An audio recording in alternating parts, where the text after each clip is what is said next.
Minneapolis ee gobolkan Minnesota lagu qabtay kulan lagu taageerayay musharaxa aqalka wakiilada xisbiga Republicanka ee District 60P ee gobolkan Minnesota Cabdi Maalig Askar. kulankan ayaa waxa uu ka dhacay xafiiska cusub ee xisbiga Jamhuuriga Republicanka ay ka furteen xaafadda Seward.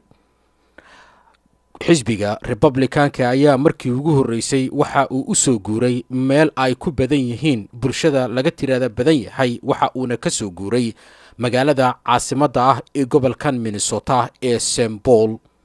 kulankan ayaa waxaa ka soo qayb galay dhalinyarada, aqoon-yahanada, ganacsatada ka soo jeeda bulshada Soomaaliyeed, waxayna weydiiyeen su'aalo ku aadan arrimaha ka guuxaya bulshada Soomaaliyeed ee ku dhaqan gobolkan Minnesota. su'aalahaas oo iskugu jiray su'aalo la xiriira arrimaha bulshada, siyaasadda, shaqooyinka, nabadgelyada iyo socdaalka.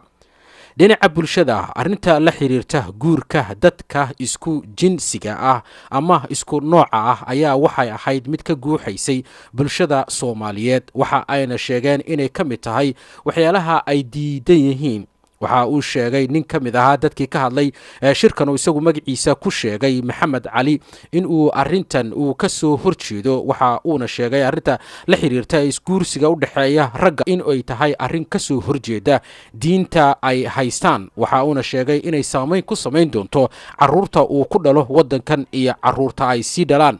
waxa uu weydiiyey xisbiga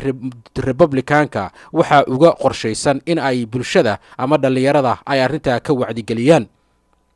dhinaca shaqooyinka iyo ayagana waxaa laga weydiiyey gudoomiyaha xisbiga Republicanka oo shirkan ku sugnaa arrin ku aadan arrimaha xagga shaqooyinka. nin kaloo isaguna dhalinyaro ah oo ka hadlay shirkan ayaa waxa uu su'aal ka weydiiyey gudoomiyaha xisbiga Republicanka waxa uga qorshaysan in dhalinyarada Soomaaliyeed qaas ahaan kuwa ka soo baxay jaamacadaha ay u raadiyaan shaqooyin u dhigma aqoontooda. waxa uuna ku sheegay inaysan jirin dhalinyarada Soomaalida ee jaamacadaha ka soo baxa wax ku xira xagga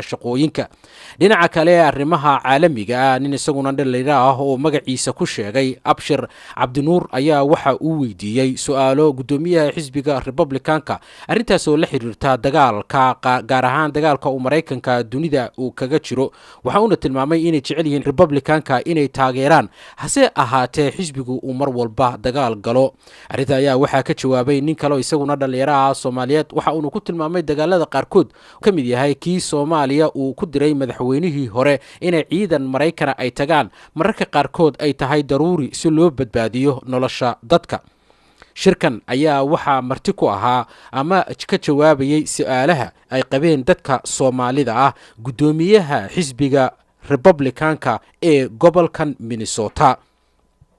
sidoo kale waxaa isagana ka hadlay shirkan Cabdi Maalig Askar oo isaguna ah musharax u taagan xisbiga Republicanka ah District 60P oo iyagu ka mid ah deegaano ka mid ah magaalada Minneapolis. haddii uu Cabdi Maalig oo ah hadda ninka u taagan xisbiga Republicanka ayaa waxa uu kula tartami doonaa booskan qofkii ka soo baxa dhinaca xisbiga dimuqraadiga.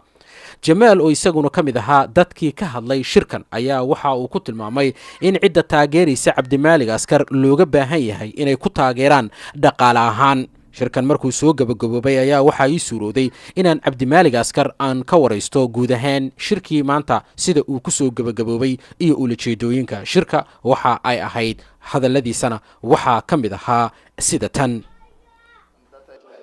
أحمد aad baad u maasantahay maanta kulankii ay isku yimaadeen Soomaalida degan gobolka Minnesota oo runtii ku saabsanaa laba qodob. qodobka koowaad oo ahaa xisbiga Republicanka oo runtii u soo guuray xaafadda districtiga February 1 ayaa maanta waxay fursad u heleen Soomaalida degan gobolka Minnesota gaar ahaan magaalada Minneapolis inay xafiiska soo booqdaan oo ay la kulmaan madaxda ugu sareysa xisbiga. taas qodob ahayd. qodobka labaadna wuxuu ahaa in sidii loo sameyn lahaa wada xiriir ka dhaxeeya Soomaalida iyo xisbiga. marka labada qodob ayaa ugu muhiimsanaa. runtii Soomaali badan ayaa ka soo qayb gashay taasoo laga doodayay habkeeba loo xiriiraya yaa guddiga ka qayb galaya, dadka isku abaabulaya.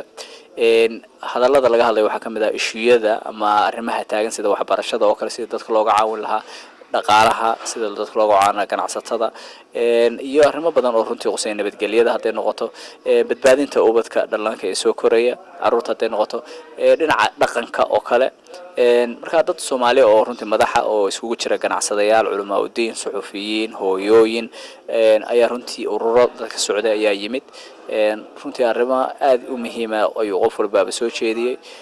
anigoo runtii markaa dadkana runtii maadaama aan u ahay qof hadda u sharaxan xisbiga Republicanka runtii Soomaalidana ay ugu sharfeen markii aan ka codsaday inay yimaadaan oo ay la kulmaan madaxda xisbiga runtii Soomaalida way iga aqbaleen wayna runtii ajiibeen ilaa ay dad badan oo gaaraya 70 qofoodna maanta runtii waa ay noo yimaadeen taasna Soomaalida waan ugu mahad celinayaa waayo haddii qofka musharaxa aysan dadkiisa taageerin isaguna wax noqon maayo dadkuna haddii ay helin qof u istaaga oo waqtiga u hura oo u dooda oo meelaha runtii wax lagu qaybsanayo aanan uga qayb gelin waxay noqonaysaa marka dadka inay dadkii ka dambeeyaan marka taas oo runtii hadda ay Soomaalida fahmeen marka si fiican ay runtii garab istaageen أحمد runtii aad baad u maasantahay runtii dadka aan iman runtii laakiin fursad u helay inay naga daawadaan telefishinka ama runtii aan deganeen gobolka Minnesota laakiin ku faraxsan Soomaalida gobolka Minnesota waxa aan qabanayno sida siyaasadda aan uga qayb galayno sida ardayda jaamacadaha uga soo qayb galayaan sida dukaamada iyo ganacsiga iyo horumarka aanu dadka wadanka degan aan wax wada qaybsanayno runtii maadaama anigu aan ahay musharax waxaan ka codsanayaa qof walba taageero meel kasta aad joogto taageeradaas oo runtii ah hiil iyo ho waxaad geli kartaa website-ka cabdimalikaskar.com haddaad geliso halkaas donation-ka ayaad runtii aad gelin kartaa si markaa dhaqaalahagaas uu nooga caawiyo marka sidaan ula tartanno kaliya waxa weeye waa anaga cod helna codkana waxa soo saari karaya dad volunteer ah oo runtii dadka dhalinyarada volunteerka ah ee albaabada garaacaan ee dadka Soomaaliyeed soo saaraan iyo runtii dadka kale ee markaana taageersan si aan codka u helo waxaan u baahnaa codkaan u baahnaa waxa weeye ilaa 4800 cod ayaan u baahnaa inay soo baxaan oo noocdayaan haddii aad jeceshahay in aad la xiriirtid ama aad taageertid musharaxan u taagan xisbiga Republicanka ee xaafadda ama degmada District 60P waxaad kala xiriiri kartaa barta ay ku leeyihiin barta uu ku leeyahay shabakada internetka ee ah voteforaskar.com Ahmed Lari TV-ga Somali Sat magaalada Minneapolis